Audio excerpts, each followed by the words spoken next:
Hello, everybody. It's about that time. Let's go see what's in the fridge today.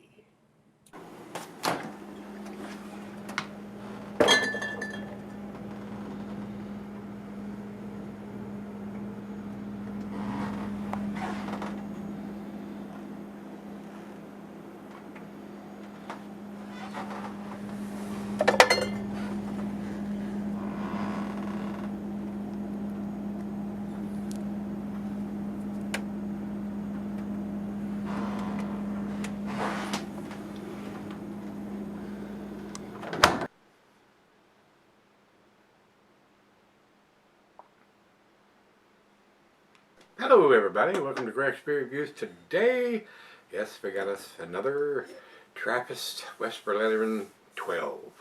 This is a 2016 bottled on date. And guys, I went back and did a little research after I did the one the other day and try to figure out the date codes that they're stamping on the cap. They are putting they're reversing the month and the day. They're giving us the month, day, and a 3-year date on the end there. 3-year shelf life on these beers, guys. So they're not putting a bottled on date. They're putting a 3-year shelf life and putting that date on there. So this one has 02/06 of 19. So that would be they're reversing the month and the day. So the first one is going to be the month, which is 02 February. 6 of 2019 is when they want you to have it by. So subtract the 3 years for their shelf life. 19, 18, 17, 16.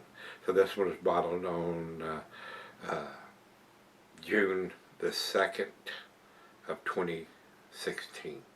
So should have done that on the last one, but I didn't, and I apologize for that. I should have researched it a little bit more because it's been a while since I had did the beer from them that I'd done before. And like I said, I'm not sure whether I've done 1 or 2 of these beers before. I did not go back and look, guys. This was sent to me by my beer brother Rico, and he writes on this one, 10.2 quadruple, 38 IBUs, that he traded for it, and they give it a 3-year shelf life according to him, and that is correct. And he says it's bottled on June the 2nd of 2016. So that's how you read these guys' date code. They switch the month and a year from what a typical American beer would have, and a lot of European beers do that. And then instead of a bottled on date, 3 years at the end of that. So you would subtract those 3 years from whatever date's on the very back end of that, and to give you the bottled on date. So over to Beer Advocate. It says a 10.2%er, guys. Not a monster beer, but pretty good size. And these guys are over in Belgium, of course. Trappist monks. And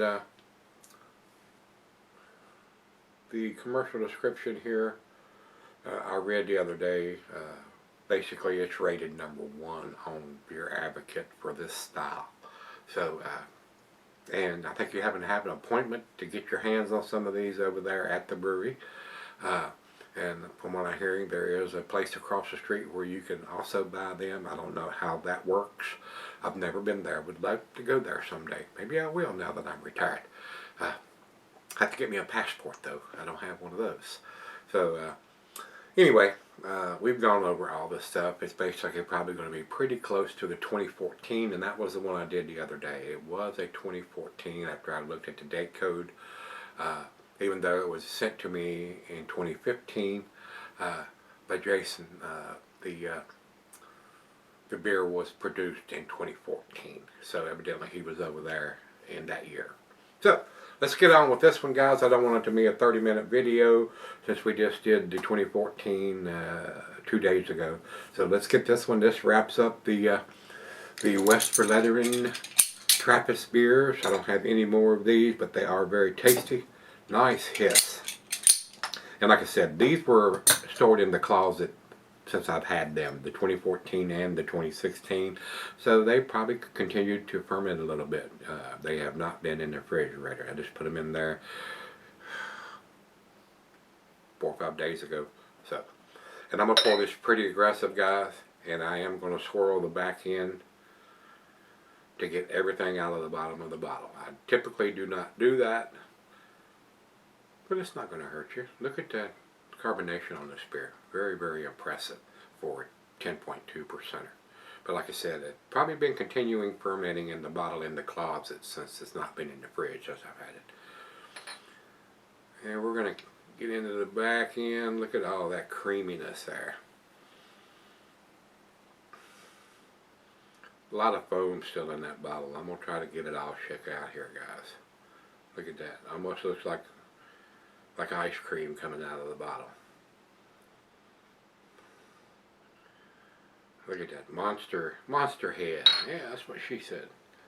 I got it all out of this bottle. Almost 3 fingers of head on that aggressive pour. Nice and creamy on top. Big soapy bubbles on the outside. Over into the light. Very, very nice. Very impressive. A dark murky brown, just like the other one was. There is some sediment in the bottom of the glass already. To the nose we go. Nice malty characteristics. Maybe a hint of some caramel toffee, molasses, a little bit of breadiness and nuttiness. Smells awesome, guys. It is a very pleasant beer in the aroma. These guys, these monks have been doing this for a long, long, long time, guys. So, pretty sure they've got it figured out. So, let's get it to the lips and see what we got. Cheers, everybody. Cheers, Rico. Thank you, my brother. Haven't heard from you in a while. Hope you are well.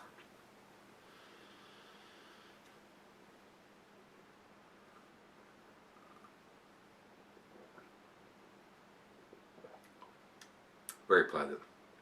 Very, very pleasant, guys. I don't know if I may even consider being a monk if it wasn't for all the vows I have to take and not be married and all that stuff. Don't know if I could do that, but I damn sure could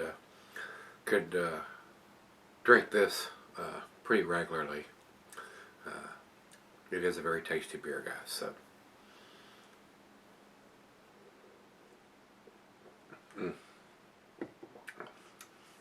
very pleasant, very smooth. Alcohol is well hidden. Exceptionally well made beer, guys. Belgian Quadrupel. Super tasty.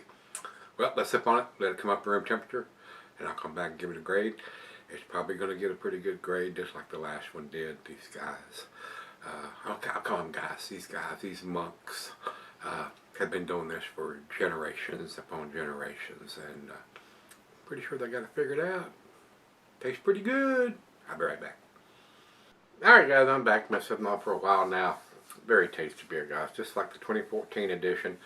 These guys, the Trappist monks, have been doing this beer forever, and they've got it figured out, and they do it very, very, very well.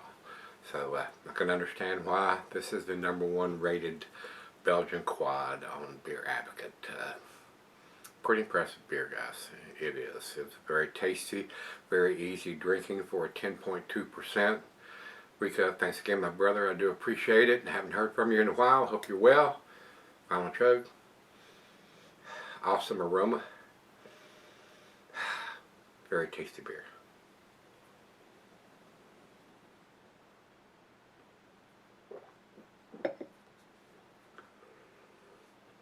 Absolutely delicious, guys. If you're into the Belgian quads, this is the top of the line version, as far as Beer Advocate is saying.